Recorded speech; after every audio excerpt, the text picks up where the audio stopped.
Hello everyone. Welcome to TELLS Videtionary.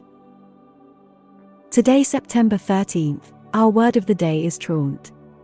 T-R-U-A-N-T. Truant.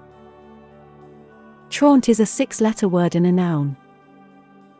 Remember, a noun refers to a thing, a person, an animal, a place, a quality, an idea, or an action. Truant is a child who is regularly absent from school without permission. If you skip school to go shopping with your friends, you are a truant. Similar words include absentee, non-attender, no-show, hooky player. Examples of sentences using truant are: Nick was truant 7 days this month.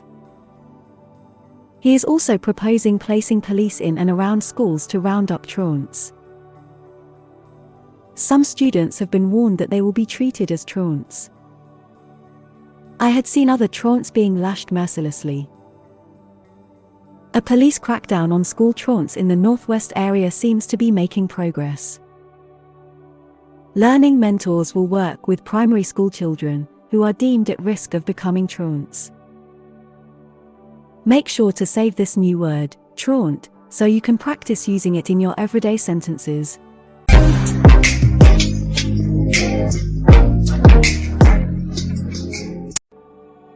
That's all for today. Thank you for spending your time with me. I hope you learned something new. Don't forget to like and share this video, subscribe to this channel and hit the notification bell so you receive similar videos every day. Have a fulfilling day. See you tomorrow. Cheers.